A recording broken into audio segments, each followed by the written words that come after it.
حضرت شیخ نجم الدین کبریٰ رحمۃ اللہ تعالیٰ علیہ، آپ کا نام نامی اسم گرامی احمد ہے، اور آپ کے والد کا نام ناصر الدین عمر اور آپ کے دادا کا نام عبداللہ، اور آپ کی کنیت ابو الجناب، اور یہ کنیت نبی پاک صلی اللہ تعالیٰ علیہ وسلم نے آپ کو عطا فرمائی تھی۔ ابو الجناب کا مطلب ہے دنیا سے کنارہ کش، اور آپ کا لقب نجم الدین ہے، یعنی دین کا ستارہ، اور یہ آپ کو حضرت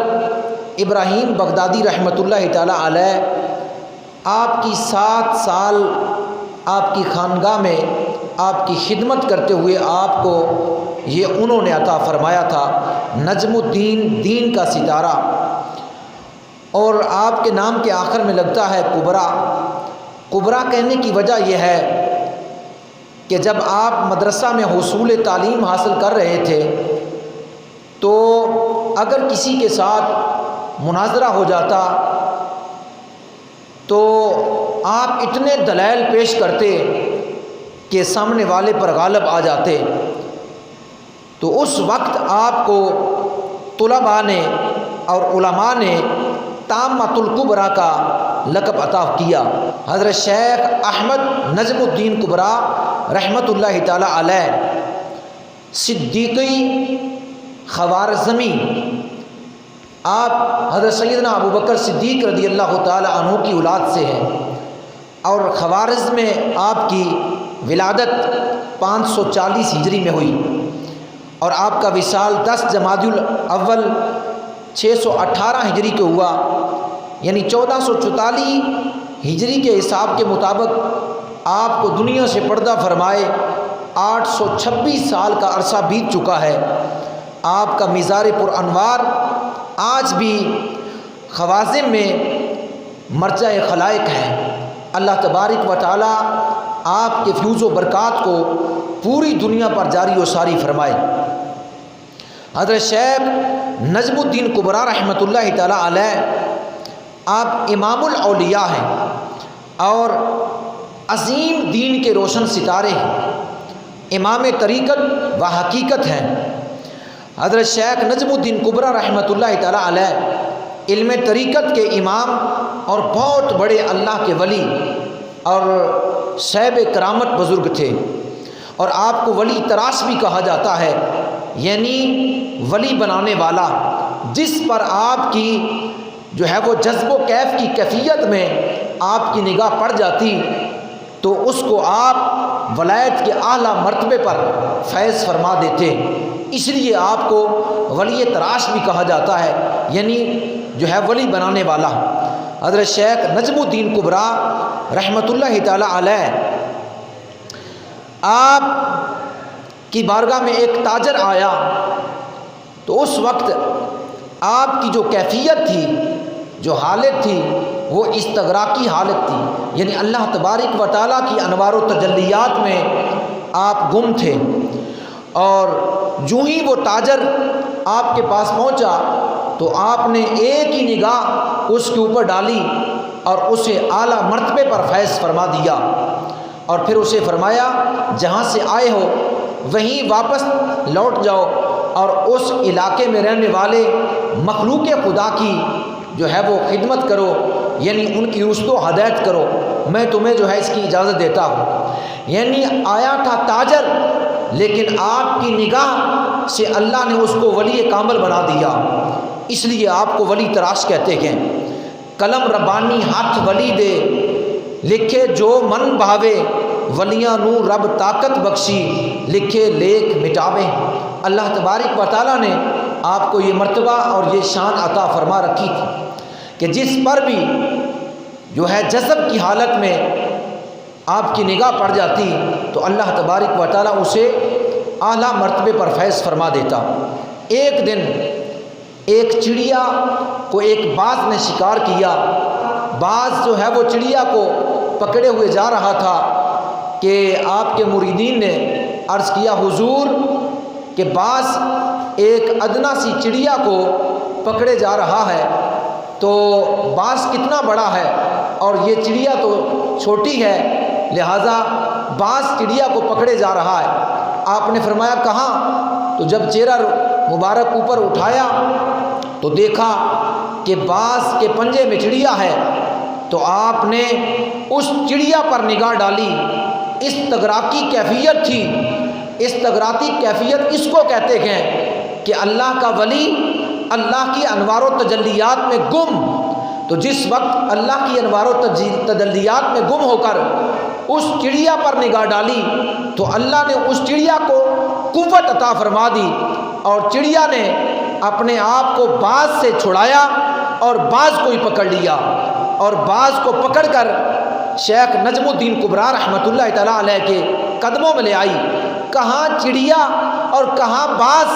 لیکن یہ جو چڑیا نے باز کو پکڑ لیا، اس کے اندر جو طاقت تھی، جو قدرت تھی، وہ اللہ کے ولی کی نگاہ تھی کہ اللہ تبارک و تعالیٰ نے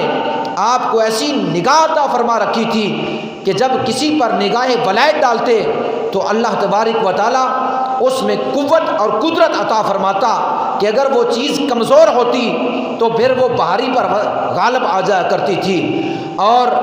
اسی طرح آپ نے ایک مرتبہ اس استغراقی کیفیت میں حالت جذب میں ایک کتے کے اوپر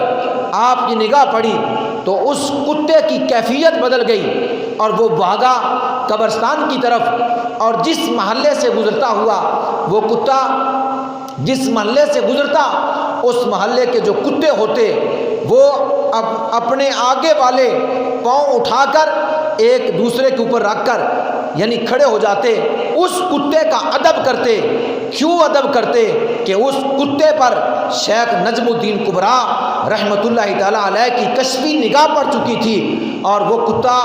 اس کی حالت ادیب ہو چکی تھی۔ تو وہ قبرستان پہنچا اور کتے اس کا ادب کرتے، نہ کھاتے، نہ بھونکتے، نہ پیتے، بلکہ اس کے سامنے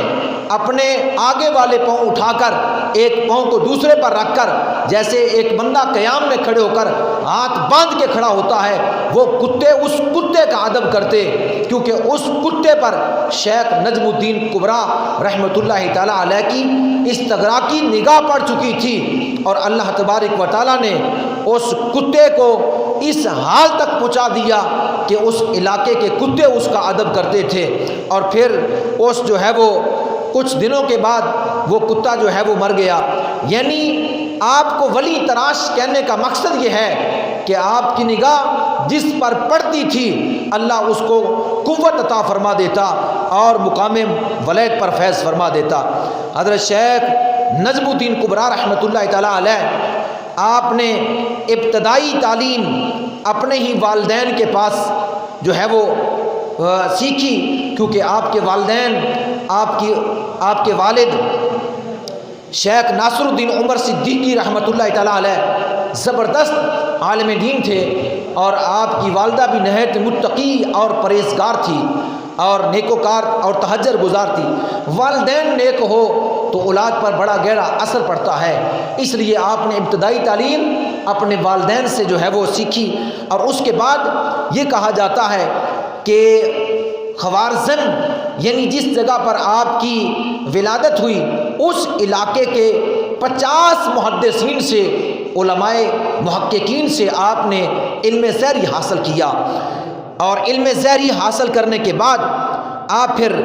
نیشا پور میں تشریف لے گئے، اور نیشا پور کا سفر اس لیے کیا اصول تعلیم کے لیے، کیونکہ جو اللہ کا ولی ہوتا ہے وہ جاہل نہیں ہوتا، اللہ کا جو ولی ہوتا ہے وہ مکمل اکمل ظاہری علوم کے ساتھ اور باطنی علوم کے ساتھ اراستہ پیراستہ ہوتا ہے، کیونکہ اللہ کے محبوب علیہ السلام نے فرمایا متخذ اللہ ولی الجاہلا، اللہ جاہلوں کو اپنا دوست نہیں بناتا، اللہ جاہلوں کو ولی نہیں بناتا۔ ولی جو ہوتا ہے یا جو ہے وہ ظاہری طور پر مکمل اور باطنی طور پر مکمل جو ہے وہ پڑھا ہوا ہوتا ہے، یا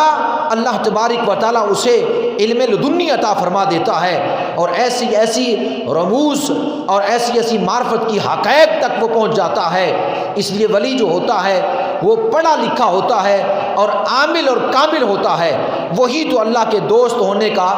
لائق ہوتا ہے۔ تو حضرت شیخ نجم الدین کبریٰ رحمۃ اللہ تعالیٰ علیہ آپ نے خوارزم کے 50 علماء محدثین سے علم زہری حاصل کیا۔ اس کے بعد نیشہ پور میں تشریف لے گئے۔ نیشہ پور کے عظیم شیخ الحدیث حضرت شیخ عبد المنعم نیشہ پوری رحمۃ اللہ تعالیٰ علیہ، ان سے آپ نے جو ہے وہ علم حدیث کو پڑھا، اور اس کے بعد آپ نیشہ پور سے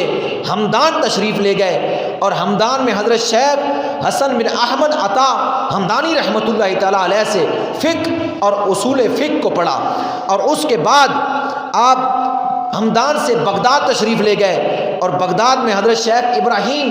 بغدادی رحمۃ اللہ تعالیٰ علیہ آپ کی خانگاہ میں 7 سال تک آپ سے جو ہے علم تصوف اور سلوک کی منزلوں کو طے کیا، اور ان کی خدمت میں لگے رہے، اور انہی نے ہی آپ کی خدمت اور آپ کے جو ہے وہ مبارک اور جو ہے وہ آپ کی ذات کو دیکھ کر انہی کی زبان سے نکلا تھا کہ نجم الدین کبریٰ، یعنی دین کا بہت بڑا ستارہ، دین کا بہت بڑا ستارہ، کیونکہ آپ کا نام تو احمد ہے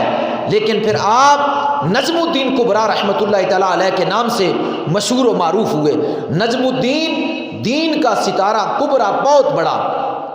نجم الدین کبریٰ یعنی دین کا بہت بڑا ستارہ، اور پھر اسی نام سے آپ کی شہرت ہوئی۔ اس کے بعد آپ جو ہے وہ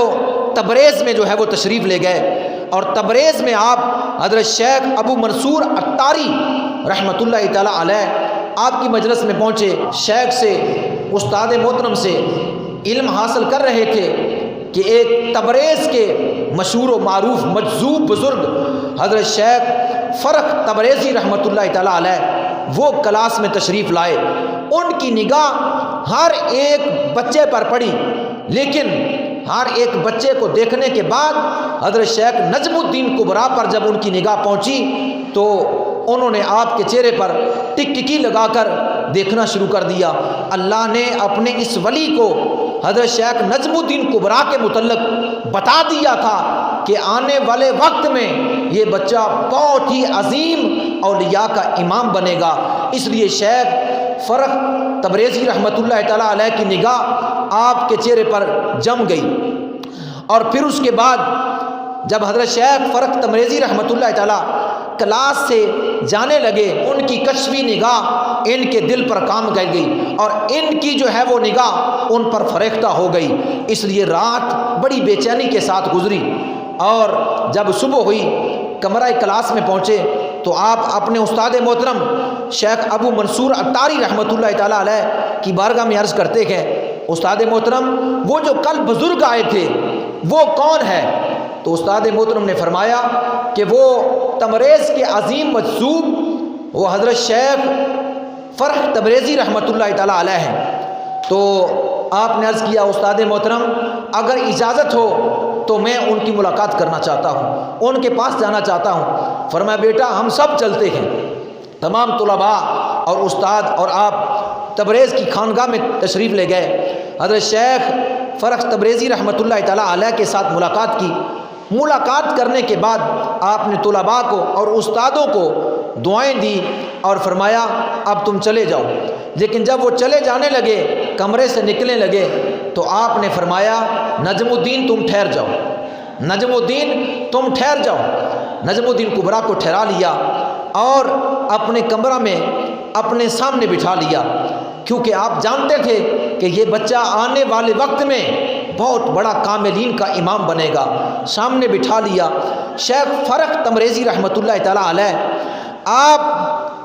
جو ہے وہ اپنے سامنے بٹھا کر آپ نے ان پر نگاہ ڈالی تو آپ کے جسم سے ایک آفتاب کی مثل ایک چمک اٹھی، جس سے شیخ فرق تبریزی رحمۃ اللہ تعالیٰ کے وجود پر جو کپڑے تھے وہ پھٹ کر پاش پاش ہو گئے۔ اس استغراقی کیفیت میں آپ کے جسم کے کپڑے پھٹ گئے، اور شیخ نجم الدین کبریٰ رحمۃ اللہ تعالیٰ علیہ وہ سامنے ہاتھ باندھ کر باادب تشریف فرما ہے۔ پھر شیخ فرق تبریزی رحمۃ اللہ تعالیٰ نے اپنے پھٹے ہوئے قمیض کے جو ہے وہ چند ٹکڑے آپ کو عنایت فرمائے اور فرمایا تمہارا کام مکمل ہو چکا ہے، اب پڑھنے کی ضرورت نہیں ہے، آپ ظاہری علم کو چھوڑ کر علم لدنی کی طرف آپ تشریف لائیں۔ اور جو ہے وہ اس کے بعد حضرت شیخ نجم الدین کبریٰ رحمۃ اللہ تعالیٰ فرماتے کہ یہ سارا کچھ میں نے دیکھا اور میری حالت بدل گئی، یعنی میرے دل سے غیر کی محبت نکل گئی، فقط اللہ تبارک و تعالیٰ کی محبت میرے دل میں مجزن ہو گئی، اور میرا باطن غیر حق سے بالکل منقطع ہو گیا۔ اور پھر آپ نے خلوت نشینی یعنی علیحدگی اختیار کر لی، اور پھر حضرت شیخ فرخ تمریزی رحمۃ اللہ تعالیٰ سے فیض حاصل کرنے کے بعد آپ ایران کے ایک قصبے میں شیخ اسماعیل کسری رحمۃ اللہ تعالیٰ علیہ آپ کے پاس تشریف لے گئے۔ حضرت خواجہ نجم الدین کبریٰ رحمۃ اللہ تعالیٰ علیہ حضرت شیخ اسماعیل کسری رحمۃ اللہ تعالیٰ علیہ کی بارگاہ میں پہنچتے ہیں، اور پھر ان کی بارگاہ میں رہ کر سلوک کے معارف اور علم تصوف کی منزلوں کو طے کیا، اور ان کی بارگاہ میں ان کی صحبت میں بیٹھ کر، ان کی سنگت میں بیٹھ کر ان کے معارف اور ان کی تلقین کے مطابق آپ نے چند عرصہ وہاں گزارا۔ حضرت شیخ اسماعیل کسری رحمۃ اللہ تعالیٰ علیہ یہ ایران کے اس قصبے میں بہت بڑے جلیل القدر اللہ کے ولیوں میں سے اللہ کے کامل ولی تھے۔ حضرت شیخ نجم الدین کبریٰ رحمۃ اللہ تعالیٰ علیہ علم شریعت تو مکمل طور پر حاصل کر چکے تھے، اب علم طریقت اور علم معرفت کی جو ہے منازل طے کرنے کے لیے شیخ اسماعیل کسری رحمۃ اللہ تعالیٰ علیہ کی جو ہے وہ صحبت اختیار کی، اور انہوں نے آپ کو عبادت و ریاضت میں مشغول کر دیا۔ یعنی شیخ نجم الدین کبریٰ رحمۃ اللہ تعالیٰ حضرت شیخ اسماعیل کسری کے ہاتھ پر بیعت ہو کر مرید ہو گئے، اور انہوں نے ہی آپ کو خرقہ خلافت بھی عطا فرمایا۔ اس کے بعد چند عرصے کے بعد آپ بیٹھے ہوئے تھے خلوت نشینی میں، تو آپ کے دل میں خیال آیا میں نے تو بہت زیادہ علم حاصل کر لیا ہے، یا یہ خیال آیا کہ میرا ظاہری جو علم ہے وہ شیخ سے زیادہ ہے۔ ابھی دل میں خیال آیا تھا کہ آپ کے پیر و مرشد آپ کے شیخ کامل حضرت شیخ اسماعیل کسری رحمۃ اللہ تعالیٰ علیہ آپ کے خیال سے مطلع ہوئے، جان گئے کہ میرے مرید کے دل میں کیا خیال ہے، کیا وسوسہ ہے۔ فوراً ہی حکم فرمایا کہ تم شام میں چلے جاؤ، شیخ عمار یاسر رحمۃ اللہ تعالیٰ علیہ ان کی بارگاہ میں، ان کی خدمت میں چلے جاؤ۔ اور جس وقت حضرت خواجہ نجم الدین کبریٰ رحمۃ اللہ تعالیٰ علیہ مرشد کا حکم پانے کے بعد شام میں تشریف لے گئے، اور شام میں جب حضرت شیخ عمار یاسر رحمۃ اللہ تعالیٰ علیہ کے پاس پہنچے، یہ پیر بھائی تھے، حضرت شیخ اسماعیل کسری رحمۃ اللہ تعالیٰ علیہ اور شیخ عمار یاسر دونوں یہ پیر بھائی تھے، اور یہ حضرت شیخ ابو النجیب سہروردی رحمۃ اللہ تعالیٰ علیہ کے دونوں مرید تھے، اور شیخ ابو النجیب سہروردی بہت بڑے اللہ کے کاملین بزرگوں میں سے گزرے گئے۔ نبی کریم صلی اللہ علیہ وسلم کے غلام و پروانوں، جب آپ شام میں پہنچے تو وہاں جا کر آپ نے جو ہے وہ ان کی صحبت میں جو ہے وہ وقت گزارنا شروع کر دیا۔ پھر چند دنوں کے بعد یہی خیال آیا کہ میرا ظاہری علم شیخ کے علم سے زیادہ ہے، یا میں بہت زیادہ پڑھ چکا ہوں۔ جس طرح آپ کے شیخ کامل شیخ اسماعیل کسری رحمۃ اللہ تعالیٰ نے آپ کے اس خیال پر فوراً گرفت کی اور ان کو شام بھیج دیا، اسی طرح شام کے بزرگ حضرت شیخ عمار یاسر نے بھی فوراً آپ کے دل پر جو ہے گرفت کی، اور آپ جان گئے کہ ان کے دل میں یہ خیال ہے، تو انہوں نے فرمایا اب تم جو ہے وہ مصر میں چلے جاؤ، اور مصر میں حضرت شیخ روس بہان مصری رحمۃ اللہ تعالیٰ علیہ کے پاس چلے جاؤ، تمہارے جو ہے وہ دل کا تمہارے خیال کا علاج وہاں ہے۔ نبی کریم صلی اللہ علیہ وسلم کے غلام و پروانوں، اس لیے صوفیاء فرماتے ہیں جب اولیاء اللہ کے پاس جاؤ تو اپنے دل کو ہمہ تن سراپتن ہر قسم کی جو ہے وہ خیالات سے، برے جو ہے خیالات سے اور جو ہے وہ چیزوں سے پاک کر کے اولیاء کی مجلس میں بیٹھو، کیونکہ اللہ کا ولی دل کے اوپر تصرف فرماتا ہے اور پھر گرفت کرتا ہے۔ علماء کی مجلس میں بیٹھو، زبان پر کنٹرول رکھو، کیونکہ علماء کی گرفت زبان سے نکلے ہوئے الفظوں پر ہوتی ہے، اولیاء کی گرفت دل سے نکلے ہوئے جو ہے وسواس پر، ان لفظوں پر ہوتی ہے۔ اس لیے علماء کی مجلس میں زبان سنبھالو، اولیاء کی مجلس میں اپنے قلوب کو، دل کو سنبھال کر بیٹھو۔ حضرت شیخ عمار یاسر رحمۃ اللہ تعالیٰ علیہ نے آپ کو مصر میں شیخ روز بیہان مصری رحمۃ اللہ تعالیٰ علیہ کے پاس بھیج دیا۔ حضرت خواجہ خواجگاں خواجہ نجم الدین کبریٰ رحمۃ اللہ تعالیٰ علیہ آپ جو ہے وہ یہ حکم پا کر مصر میں تشریف لے گئے۔ حضرت خواجہ نجم الدین کبریٰ فرماتے ہیں جس وقت میں مصر پہنچا، حضرت شیخ روز بیہان مصری بکلی رحمۃ اللہ تعالیٰ علیہ ان کی مزار یعنی ان کے جو ہے خانقاہ میں، تو میں نے دیکھا کہ آپ کے جتنے مریدین ہیں وہ ایک دہرے میں بیٹھے ہوئے مراقب ہیں، یعنی انہوں نے اپنی گردنوں کو اپنے دل کی طرف جھکایا ہوا ہے، مراقبے میں بیٹھے ہوئے ہیں، اور شیخ اپنی مسند پر نہیں ہے۔ میں نے ایک شخص سے پوچھا کہ شیخ روز بیہان رحمۃ اللہ تعالیٰ علیہ وہ کہاں ہے؟ تو اس نے اشارہ فرمایا کہ وہ سامنے وضو فرما رہے ہیں۔ حضرت شیخ نجم الدین کبریٰ فرماتے ہیں کہ میں چلتا ہوا آپ کے پاس پہنچ گیا جہاں شیخ روز بیہان رحمۃ اللہ تعالیٰ وضو فرما رہے تھے۔ جس وقت میں قریب پہنچا میری نگاہ پڑی کہ بالکل لوٹے میں تھوڑا سا پانی تھا جس پانی کے ساتھ وہ وضو فرما رہے تھے۔ تو شریعت جو ہوتی ہے وہ زہر چیز پر گرفت کرتی ہے، زہرن چیز پر جو ہے وہ شریعت کی گرفت ہوتی ہے۔ آپ تو شریعت کے امام تھے، اس لیے جو ہی دیکھا کہ تھوڑا سا پانی اور اتنا بڑا شیخ اور جو ہے وہ تھوڑے سے پانی کے ساتھ وضو کر رہا ہے، تو دل میں پھر خیال آ گیا، دل میں خیال آیا یہ کیسا شیخ ہے کہ اس کو اتنا بھی نہیں پتا کہ اس تھوڑے سے پانی سے وضو نہیں ہو سکتا اور پھر اس کے ساتھ وضو کر رہا ہے، یہ دل میں خیال آیا تھا۔ لیکن شیخ روز بیہان مصری رحمۃ اللہ تعالیٰ علیہ وہ تو پہلے ہی جانتے تھے کہ کیا خیال وہاں جو ہے وہ مصر میں آیا، شام میں آیا تھا، اور جو ہے وہ حضرت شیخ عمار یاسر نے ان کو میرے پاس بھیجا ہے، اور اب یہاں آ کر بھی دل میں خیال ہے کہ تھوڑا سا پانی اور شیخ اس کے ساتھ وضو کریں گے، حالانکہ اتنے پانی سے وضو نہیں ہوتا۔ حضرت شیخ نجم الدین کبریٰ فرماتے ہیں کہ ابھی میرے دل میں خیال تھا کہ شیخ نے وضو کیا، وضو فرمانے کے بعد جو آخری چند قطرے تھے اپنے ہاتھوں میں لیے اور میں پاس کھڑا تھا تو میرے منہ پر چھینٹے مارے اور مسکرائے اور مسجد کی طرف چل دیے۔ آپ فرماتے ہیں کہ میں بھی ان کے پیچھے پیچھے چل دیا۔ میں نے دیکھا وہ مسجد میں جا کر تحیۃ الوضو کے نفل ادا کرنے لگے۔ میں جو ہے سائڈ پر باادب طریقے سے ہاتھ باندھ کے کھڑا ہو گیا کہ شیخ روز بیہان مصری رحمۃ اللہ تعالیٰ علیہ نوافل ادا کر لیں تو ان کے بعد ان سے ملاقات کروں، ان سے سلام کروں۔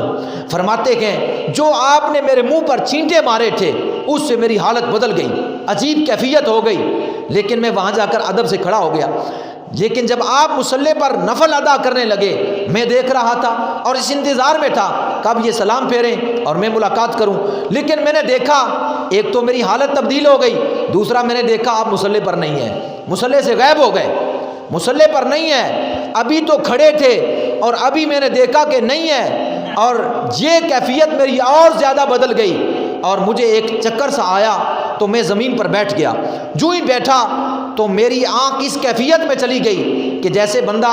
آدھا سویا ہوتا ہے آدھا جاگ رہا ہوتا ہے، اس کیفیت میں چلا گیا۔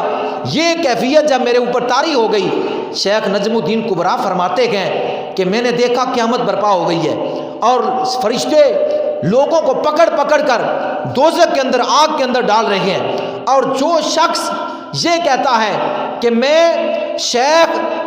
جو ہے روزمان مصری رحمۃ اللہ تعالیٰ علیہ کے ساتھ تعلق رکھتا ہوں، فرشتے اس کو چھوڑ دیتے ہیں اور روز بیہان مصری کے پاس لے جاتے ہیں اور کہتے ہیں کہ یہ آپ کا نام لیتا ہے، آپ ایک ٹیلے پر تشریف فرما ہیں، آپ کہتے ہیں ہاں اس کا تعلق میرے ساتھ ہے لہٰذا اس کو چھوڑ دو۔ تو حضرت نجم الدین کبریٰ فرماتے ہیں کہ فرشتے نے مجھے پکڑ لیا اور مجھے بھی لے چلے، تو میرے منہ سے بھی نکلا کہ اے فرشتوں میرا تعلق تو شیخ روز بیہان مصری کے ساتھ ہے، مجھے پکڑ کر اس ٹیلے پر لے گئے جہاں وہ پہلے لوگوں کو لے کر جاتے۔ میں نے دیکھا کہ شیخ روز بیہان مصری رحمۃ اللہ تعالیٰ ٹیلے پر بیٹھے ہوئے ہیں جس کو آپ فرماتے ہیں کہ یہ میرا ہے۔ فرشتے اس کو چھوڑ دیتے ہیں، جس کو آپ فرماتے ہیں یہ میرا نہیں ہے فرشتے اس کو دوزخ میں ڈال دیتے ہیں۔ جو ہی مجھے دیکھا شیخ روز بیان مصری رحمۃ اللہ تعالیٰ نے تو میرے منہ پر تھوڑا سا آستہ یہ تھپڑ لایا اور تھپڑ لگا کر ایک تھپکی دے کر فرمایا آج کے بعد وہ خیال نہیں آئے گا کہ میرا علم جو ہے شیخ کے علم سے زیادہ ہے، آج کے بعد یہ وسوسہ نہیں آئے گا کہ میرا علم شیخ کے علم سے زیادہ ہے یا میں نے بہت کچھ حاصل کر لیا ہے، جاؤ۔ اور فرشتوں کو کہا یہ میرا ہی ہے، فرشتوں نے آپ کو چھوڑ دیا۔ فرماتے ہیں کہ جو ہی اتنی بات ہوئی اس کیفیت میں کہ آپ نے تھوڑی سی تبکی میرے منہ پر لگائی اور یہ الفاظ کہے تو فرماتے ہیں کہ میری فوراً آنکھ کھل، جب آنکھ کھلی میں مسجد میں جہاں بیٹھا ہوا تھا وہیں تھا اور سامنے شیخ روز بیان مصری رحمۃ اللہ تعالیٰ نوافل ادا کر رہے تھے اور سلام پھیر رہے تھے۔ میری کیفیت اور کہ ابھی تو میں نے یہاں نفل پڑھتے دیکھا، ابھی اس کے بعد غیب ہوتے دیکھا، اس کے بعد اس ٹیلے پر دیکھا، اس کے بعد مجھے انہوں نے تھپکی لگائی اور جب میں نے دیکھا ابھی مسجد میں سلام پھیرے گئے، جو ہی سلام پھیرا اور مجھے قریب بلایا اور اسی طرح جیسا ٹیلے پر کیا تھا اسی طرح میرے منہ پر تھپکی لگا کر فرمایا آج کے بعد یہ وسوسہ نہیں آئے گا، آج کے بعد یہ وسوسہ نہیں آئے گا کہ میرا علم جو ہے وہ شیخ کے علم سے زیادہ ہے، یا یہ وسوسہ نہیں آئے گا کہ میں نے بہت کچھ حاصل کر لیا ہے۔ پھر اس کے بعد حضرت شیخ نجم الدین کبریٰ رحمۃ اللہ تعالیٰ آپ کی صحبت میں مصر میں حضرت شیخ روز بیان مصری رحمۃ اللہ تعالیٰ علیہ کے پاس جو ہے وہ رہنے لگے۔ کچھ عرصے کے بعد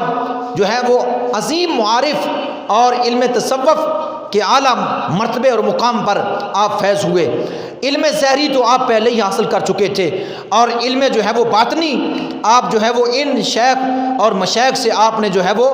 جگہ جگہ سے حاصل کیا، ان کی جو ہے وہ صحبتوں میں رہ کر۔ پھر حضرت شیخ روز بیان مصری رحمۃ اللہ تعالیٰ نے آپ کو اس قابل سمجھا کہ آپ ظاہری بھی علم کے امام ہیں اور باطنی بھی علم کے امام ہے، تو اپنی بیٹی کا رشتہ ان کے ساتھ کر دیا۔ اللہ نے 2 بیٹے بھی عطا فرمائے۔ اس کے بعد شیخ روز بیان مصری رحمۃ اللہ تعالیٰ نے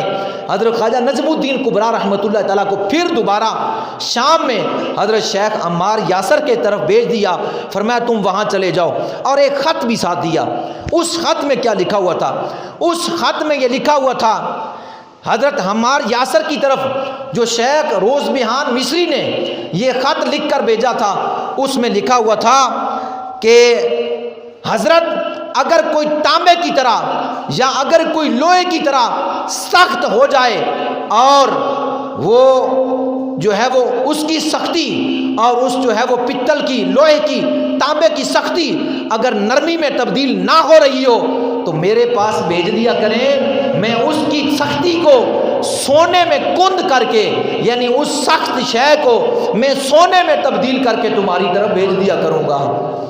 میں تمہاری طرف بھیج دیا کروں گا۔ یعنی حضرت شیخ روز بیان مصری رحمۃ اللہ تعالیٰ نے یہ خط لکھا کہ اگر کوئی سخت جو ہے وہ بندہ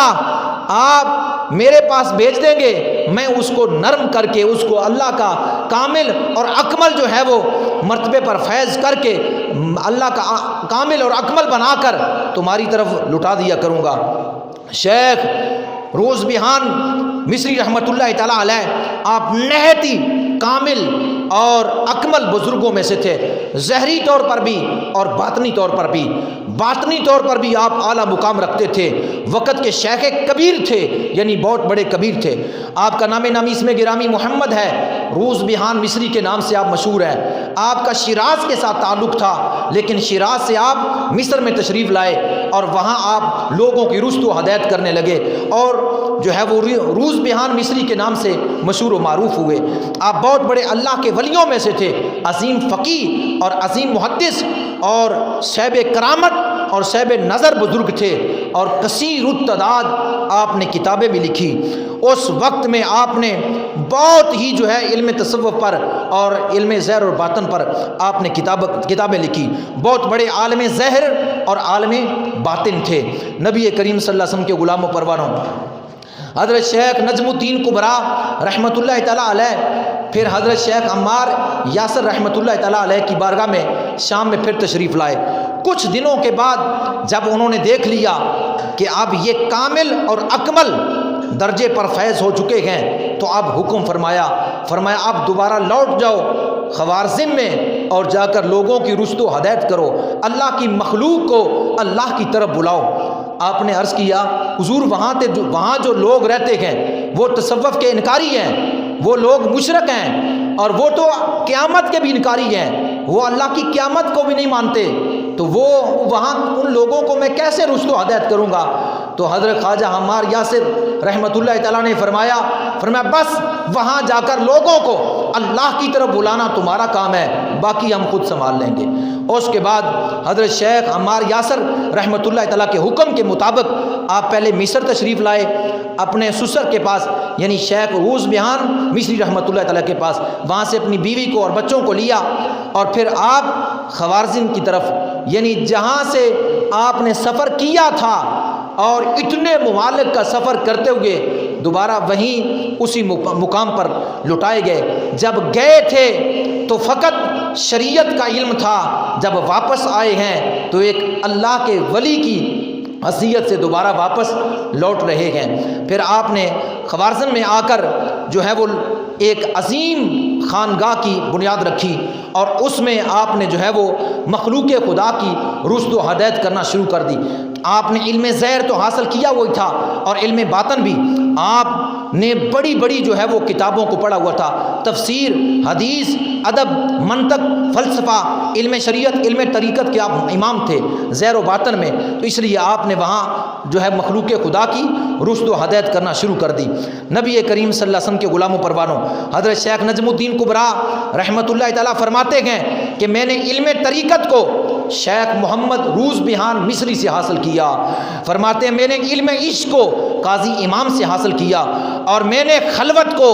حضرت عمار ابن یاسر سے حاصل کیا، اور میں نے خرقہ خلافت کو حضرت شیخ محمد اسماعیل قصری رحمۃ اللہ تعالیٰ سے حاصل کیا، اور میں نے نظر کو، میں نے نگاہ کو شیخ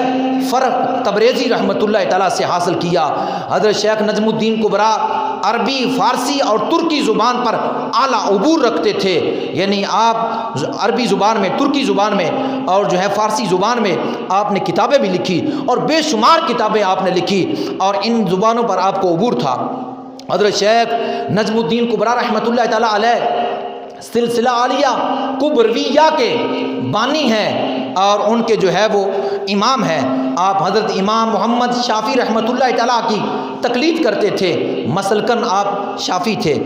اور آپ نے جس وقت کامل کے حکم کے تحت جب خوارزم میں جا کر جو ہے خانگاہ کی بنیاد رکھی اور پھر مخلوق خدا کی رشد و ہدایت کرنے کے لیے لگ گئے، تو آپ نے 60,000 بندہ تیار کیا، فقط اکیلے گئے تھے، 60,000 بندہ آپ کی مجلس میں اولیاء اللہ کے مرتبے پر اور جو ہے مشائخین کے مرتبے پر فیض ہوا۔ اعلیٰ قسم کے جو ہے آپ نے اولیاء آپ کی صحبت میں رہ کر اولیاء بنے، آپ کی تعلیم و تربیت سے بڑے بڑے لوگ اولیاء اللہ کے مرتبے پر فیض ہوئے۔ آپ کے عظیم خلفاء میں سے حضرت شیخ سعد الدین حموی رحمۃ اللہ تعالیٰ کی ذات ہے، اور آپ جو ہے آپ کی مریدین اور خلفاء میں سے حضرت شیخ مجد الدین بغدادی رحمۃ اللہ تعالیٰ علیہ کی ذات ہے، اور آپ کے خلفاء میں سے حضرت شیخ جمال الدین کیلی رحمۃ اللہ تعالیٰ کی ذات ہے، آپ کے خلفاء میں سے شیخ رضی الدین علی لالا رحمۃ اللہ تعالیٰ علیہ ان کی ذات ہے، اور آپ کے جو ہے وہ مریدین میں اور آپ کے خلفاء میں حضرت شیخ جلال الدین رومی رحمۃ اللہ تعالیٰ کے والد حضرت شیخ بہاؤالدین ولد رحمۃ اللہ تعالیٰ علیہ وہ آپ کے مریدین اور آپ کے خلفاء میں سے ہیں، اور آپ کی تربیت یافتہ میں سے صاحب تفسیر کبیر امام فخر الدین رازی رحمۃ اللہ تعالیٰ علیہ آپ جیسے جو ہے محدث آپ کی جو ہے تربیت یافتہ ہیں۔ حضرت خواجہ نجم الدین کبریٰ رحمۃ اللہ تعالیٰ علیہ آپ وضو فرما رہے تھے، تو وضو فرماتے ہوئے آپ نے دیکھا کہ دور مقام پر حضرت شیخ فخر الدین رازی رحمۃ اللہ تعالیٰ علیہ صاحب تفسیر کبیر ان کی جو ہے وہ سکرات کا عالم ہے، یعنی ان پر موت طاری ہے، ان کے وصال کا وقت ہے، اور شیطان ان کے سامنے کھڑا ہے، اور شیطان کہہ رہا ہے اے رازی تو نے دنیا میں رہ کر جو ہے وہ اللہ تبارک و تعالیٰ کی جو ہے وہ توحید اور رسول اللہ کی رسالت کا درس لوگوں کو دیا، بڑے بڑے مناظرے کیے اور بڑی بڑی کتابیں لکھی۔ یہ بتا کہ خدا کے ایک ہونے پر تیرے پاس کیا دلیل ہے؟ امام فخر الدین رازی رحمۃ اللہ تعالی تفسیر کبیر کا مصنف، عظیم محدث اور صاحب شریعت بزرگ، آپ نے شیطان کو اللہ کے ایک ہونے پر ایک دلیل پیش کر دی، شیطان نے اس کو رد کر دی، اور پھر دوسری دلیل دی، اس نے وہ بھی رد کر دی، پھر تیسری دلیل دی کہ خدا ایک ہے، شیطان نے وہ بھی رد کر دی، حتیٰ کہ ادھر روح نکل رہی ہے، عالم سکرات کا عالم ہے، ادھر شیطان کے ساتھ مناظرہ ہے، بحث مباحثہ جاری ہے، وہ اللہ کے ایک ہونے پر دلیل طلب کرتا ہے، آپ اللہ کے دیے ہوئے علم سے اس کو دلیل پیش کرتے گئے، حتیٰ کہ 360 دلیلیں آپ نے پیش کر دی کہ اللہ کی ذات ایک ہے۔ شیطان نے 360 دلیلوں کو رد کر دیا۔ حضرت امام فخر الدین رازی رحمۃ اللہ تعالی علیہ وہ پریشان ہو گئے۔ آج لوگ کہتے ہیں اولیاء سے کیا ملتا ہے، سیدھا ڈائریکٹ خدا کی ذات پر چلو۔ میں کہتا ہوں ڈائریکٹ کوئی خدا کی ذات پر کیا، ڈائریکٹ تو ایک چھوٹے سے کمرے کے اوپر بندہ نہیں چڑھ سکتا، تو پھر اللہ کی ذات کہاں؟ ڈائریکٹ تو ایک دنیا کے بادشاہ تک نہیں پہنچ سکتا، تو اللہ کی ذات تک کہاں؟ کہتے ہیں کہ ان کی صحبت سے کیا فائدہ ہوگا؟ دیکھیے ان کی صحبت سے، ان کی سنگت سے کیا فائدہ ہوتا ہے کہ شیطان سامنے کھڑا ہے، وقت کا اتنا بڑا امام ہے، وقت کا اتنا بڑا محدث ہے، علم کا ایک بہت ہی بڑا جناب والا امام ہے، اور 360 دلیلیں دینا کوئی آسان کام نہیں تھا۔ 360 دلیلیں پیش کر دی، شیطان نے رد کر دی۔ اب پریشان ہوئے تو حضرت شیخ نجم الدین کبریٰ دور وضو فرما رہے تھے، اللہ تبارک و تعالیٰ نے ان کی آنکھوں سے پردے ہٹا دیے۔ آپ نے دیکھا کہ جناب شیطان امام فخر الدین رازی کے سامنے کھڑا ہے اور آپ پریشان ہیں، اور 360 دلیلیں دیے جا رہے ہیں اور وہ نہیں مانتا۔ آپ نے پانی کا چھٹا اس طرف مارا اور پھر فرمایا جلال میں آ کر، اے فخر الدین اس مردود شیطان کو کہہ دے کہ میں بغیر دلیل کے اللہ کو ایک مانتا ہوں۔ بس فخر الدین رازی نے جو ہی شیخ کامل حضرت نجم الدین کبریٰ کی آواز سنی اور شیطان بھاگا، اور فخر الدین رازی کا خاتمہ ایمان پر ہو گیا۔ اللہ والوں کے ساتھ صحبت ہو، سنگت ہو، ان کی معیت میں ہو، ان کی جو ہے وہ پیروی کرے، تو اس سے یہ فائدہ ملتا ہے کہ دنیا میں بھی ایمان کی حفاظت ہوتی ہے، مرتے وقت بھی ایمان کی حفاظت ہوتی ہے، اور معاشر کے میدان میں بھی ان کی سنگت اور صحبت کی وجہ سے اللہ جو ہے وہ شفاعت کا پروانہ جاری فرما دے گا، اللہ ان کی وجہ سے بخشش کا پروانہ جاری کر دے گا۔ اس لیے جو ہے اولیاء اللہ کے ساتھ تعلق ہوگا، اولیاء اللہ کی صحبت اور سنگت اختیار ہوگی، تو پھر جو ہے وہ دین و دنیا میں کامیابی ملے گی، دنیا میں بھی کامیابی، قبر میں بھی کامیابی، معاشر کے میدان میں بھی کامیابی ملے گی۔ اور اگر بغیر اولیاء اللہ کی صحبت و سنگت، ان کے دامن کے بغیر زندگی بسر کی، یاد رکھ دنیا میں بھی جو ہے خسارہ ہی خسارہ ہے، قبر میں بھی نقصان، معاشر کے میدان میں بھی نقصان۔ اس لیے جو ہے وہ کہنے والا کیا کہتا ہے کہ راہ دے ہر کوئی آنکھیں راہ دے، پر میں بھی آنکھاں راہ دے، بن مرشد راہ لبنا ناہی، رول مرسیں وچ راہ دے۔ اگر کوئی کامل نہیں ہے تو اس رستے کو عبور نہیں کر سکے گا، کیونکہ یہ رستہ خاردار ہے، یہ رستہ کانٹے دار ہے، یہ رستہ نہایت ہی دشوار گزار ہے اللہ کی معرفت تک پہنچنے کا۔ لہٰذا اس دشوار گزار راستے میں جو ہے وہ شیطان کے حملے ہیں، اور شیطان کی ذریت کے حملے ہیں، اور لوگوں کے حملے ہیں۔ لہٰذا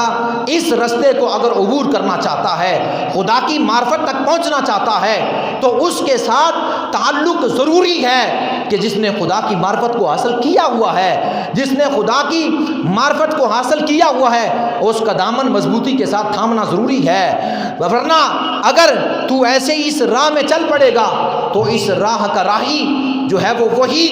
مکمل عبور حاصل کرے گا جس کا تعلق کسی اللہ والے کے ساتھ ہے، کسی اللہ کے دوست کے ساتھ ہے۔ اگر بغیر راہی کے، بغیر رہبر کے چلا تو پھر یقیناً 2 قدم نہیں اٹھا سکے گا، ذلیل و رسوا ہوگا، اور جو ہے وہ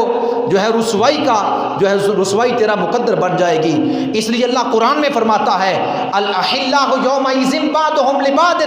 عدو الا المتقین، کہ بے شک اس دن غیر دوست ایک دوسرے کے دشمن ہو جائیں گے، مگر میرے متقی اور پرہیزگار اس وقت بھی تمہارے کام آئیں گے۔ لہٰذا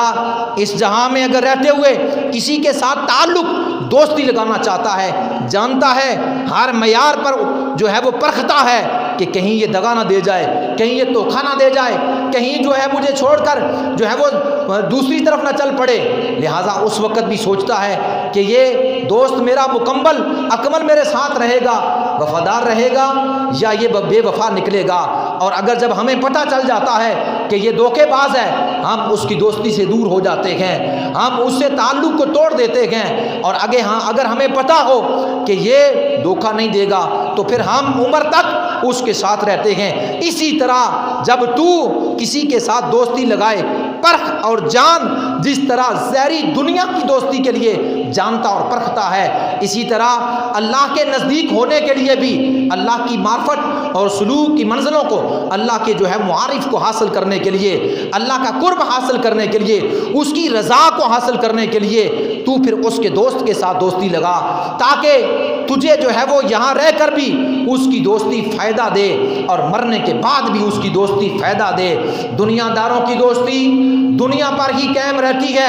اور وہ بھی کبھی کبھی قائم مکمل نہیں ہو سکتی، لیکن اگر مر جائے بندہ تو دنیا داروں کی دوستی ختم ہو گئی، قبر میں دوستی نہیں ساتھ دے گی۔ اگر قبر میں دوستی ساتھ دینی ہے تو الا المتقین، پرہیزگاروں کے ساتھ لگ جا، اللہ والوں کے ساتھ تعلق جوڑ لے، وہ دنیا میں بھی نہیں چھوڑیں گے، قبر میں بھی تنہا نہیں چھوڑیں گے، معاشر کے میدان میں بھی تنہا نہیں چھوڑیں گے۔ حضرت خواجہ نجم الدین کبریٰ رحمۃ اللہ تعالیٰ علیہ کے ساتھ دوستی تھی امام فخر الدین رازی رحمۃ اللہ تعالیٰ کی، ان کے جو ہے مریدین میں سے تھے، ان کے تربیت یافتہ تھے، اس لیے جو ہے آج ان کی دوستی دنیا میں کام آ گئی۔ جب یہاں دنیا میں کام آ گئی تو یقیناً معاشر کے میدان میں بھی کام آئے گی، اس لیے جو ہے ایسے لوگوں کے ساتھ واسطہ اور تعلق جلائیں۔ پھر وقت بیتتا گیا، آپ خوارزم میں رہ کر 35 سال تک مخلوق خدا کی خدمت کرتے رہے اور مخلوق خدا کی ظاہری اور باطنی جو ہے وہ پریشانیوں کو دور کرتے رہے اور لوگوں کو اللہ اور اس کے رسول کی قوانین کے مطابق جو ہے وہ لوگوں کو بتاتے رہے۔ 35 سال گزر گئے اور آپ نے 60,000 کا ایک بہت بڑا گروہ مجمع تیار کر دیا۔ آپ کی نگاہ جانتی تھی کہ ایک وقت آنے والا ہے، فتنہ تتار اٹھے گا، مغول اس خوارزم پر حملہ کریں گے، حضور کی امت کو تہس نہس کریں گے، اس لیے آپ نے جو ہے اتنے لوگ تیار کیے اور اتنے لوگوں کی رشد و ہدایت کی۔ آپ جو ہے وہ ظاہری بھی علم رکھتے، باطنی بھی علم رکھتے اور آپ جہاد سے بھی سرشار تھے۔ پھر وقت آیا کہ جس وقت تتاریوں نے خوارزم پر حملہ کرنا چاہا، قریب آیا تو کھڑا ہو گیا، کہنے لگا اے میری فوج، مجھے ادھر سے ایک محمدی کی خوشبو آتی ہے، کافر ہو کر بھی میرے آقا صلی اللہ علیہ وسلم کے غلام کی خوشبو پا رہا ہے، میرے آقا صلی اللہ علیہ وسلم کے ساتھ جس کا تعلق ہو گیا، جس کا تعلق خدا رسول کے ساتھ ہو گیا، کافر بھی اس کی جو ہے وہ خوشبو کو پا دیتے ہیں۔ کہنے لگا کہ جب تک ان کو پیغام نہ پہنچا دیا جائے کہ تم خوارزم سے نکل جاؤ، تب تک ہم خوارزم پر حملہ نہیں کریں گے۔ اور جس وقت جو ہے اس نے یعنی خان کے بیٹے نے جو ہے وہ خوارزم کے قاضی کو یہ پیغام دیا کہ یہاں نجم الدین کبریٰ رحمۃ اللہ تعالیٰ علیہ اپنی خانگاہ میں موجود ہے، لہٰذا ان کو پیغام دیجئے کہ ہم خوارزم پر حملہ کرنا چاہتے ہیں، آپ نکل جائیں اور کہیں دور اور چلے جائیں۔ ابھی قاضی نے آپ کو پیغام نہیں پہنچایا تھا کہ آپ نے اپنے مریدین کو جمع فرما لیا، فرمایا اے میرے مریدین، صبح ہوتے ہی فجر کی نماز سے پہلے تم نکل جاؤ اور دور دراز علاقوں میں چلے جاؤ اور وہاں جا کر اللہ کی مخلوق کی رشد و ہدایت کرو،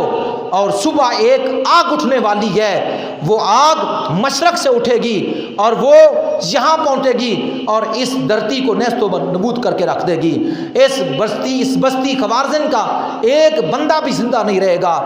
وہ آگ ہر ایک کو جلا کر راکھ کر دے گی۔ جس وقت آپ نے یہ ارشاد فرمایا تو آپ کے مریدین نے عرض کیا حضور ہم آپ کے ساتھ رہنا چاہتے ہیں، فرمایا نہیں میں یہاں رہنا چاہتا ہوں، حضور آپ ہمارے ساتھ چلیے، فرمایا نہیں اللہ کی تقدیر میں یہی ہے، مجھے یہیں ٹھہرنے کا حکم ہے، اور یہ اللہ کی تقدیر نے فیصلہ کر دیا، آگ نکلے گی اور جلا کر راکھ کر دے گی، اللہ کی تقدیر چلتے ہوئے قلم خشک ہو گیا، اب یہ قضائے مبرم ہے جو نہیں ٹل سکتی، لہٰذا یہ آ کر رہے گی، تم چلے جاؤ اور میں یہیں رہوں گا اور ہماری یہاں ہی شہادت ہوگی۔ اس کے بعد آپ نے جس وقت یہ اپنے مریدین کو فرما دیا، وہ رات میں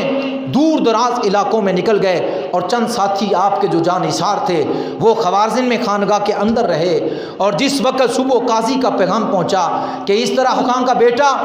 آپ کی طرف یہ جو ہے پیغام دے رہا ہے، آپ نے فرمایا ہمیں اس کے پیغام سے پہلے علم تھا۔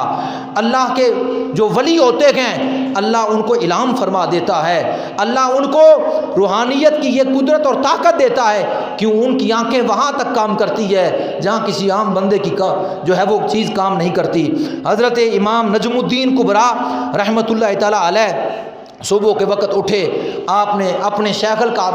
کامل کا طا کیا ہوا جوبہ وہ اپنے جسم پر زیبہ تن کیا، اپنا نیزہ ہاتھ میں پکڑا۔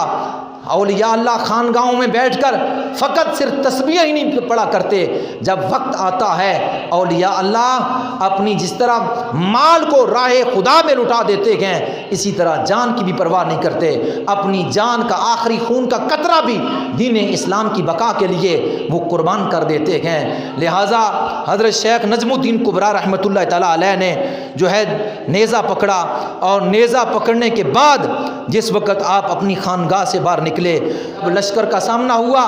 آپ کے پاس جو ہے وہ چھوٹی چھوٹی پتھر چھوٹے چھوٹے آپ نے تھیلی میں بند کیے ہوئے تھے۔ پہلے کفار کی طرف وہ پتھر پھینکے، ادھر سے تیر برس رہے تھے، ادھر سے پتھر مارے جا رہے تھے۔ یہ وہی سین تھا جو نبی پاک صلی اللہ علیہ وسلم کے صحابہ نے کفار پر بدر کے میدان میں کیا تھا۔ پہلی جو اسلام کی جو کفار کے ساتھ جو پہلی ٹکر ہوئی تھی کہ ادھر سے تیر برسا رہے جا رہے تھے، کفار تیر برساتے تھے، صحابہ پتھر مارتے تھے۔ اسی طرح یہاں خوارزم میں حضرت شیخ نجم الدین کبریٰ جو ہے کفار کو پتھر مارتے تھے، ادھر سے تیر برسائے جاتے تھے، حتیٰ کہ پھر ایک ظالم کا تیر آپ کے سینے مبارک پر لگا، اور جس وقت آپ کے سینے میں وہ تیر لگا تو آپ کے قریب تھا ایک کافر، اس کے ہاتھ میں علم تھا، کفار کا علم، آپ نے اس علم کو پکڑ لیا، اور ایک ہاتھ میں کافر کا علم ہے اور دوسری ہاتھ میں جو ہے وہ نیزہ ہے، اور آپ کی اس وقت شہادت ہو گئی۔ یعنی آپ کی شہادت 10 جمادی الاول 618 ہجری، یعنی اسی مہینے کی جو ہے 10 جمادی الاول 618 ہجری کو آپ کی جو ہے وہ شہادت ہوئی۔ 826 سال بیت چکے ہیں جس وقت آپ کی شہادت ہو گئی۔ 10 مغولوں نے، تتاریوں نے وہ نیز اپنا جو ہے وہ جھنڈا، اپنا علم چھڑانا چاہ، آپ کی وفات ہو چکی ہے اور وہ ٹل لگا رہے ہیں، جھنڈا ہاتھ سے نہیں چھوٹ رہا، حتیٰ کہ پھر اس کو کاٹا گیا، ورنہ کسی کی ہمت نہ تھی کہ اللہ کے ولی کے ہاتھ سے کوئی وہ چیز چھڑا سکتا۔ نبی کریم صلی اللہ علیہ وسلم کے غلاموں پروانوں، پھر جو ہے تتار نے وہاں فتنہ برپا کر دیا، ہر طرف آگ کے شعلے تھے، مرد کیا، بچے کیا، بوڑھے کیا، جوان کیا، ہر طرف، حتیٰ کہ اس طرح اس شہر کا حال کر دیا ایسے لگتا تاریخ میں یہاں شہر ہی کوئی آباد نہیں تھا، یعنی یہ حال اس شہر کی کیا کر دیا۔ لیکن یہی قوم جو مسلمانوں کے خون کی پیاسی تھی، حضرت شیخ نجم الدین کبریٰ رحمۃ اللہ تعالیٰ نے جن اپنے خلفاء اور مریدین کی جو ہے وہ تربیت فرمائی تھی،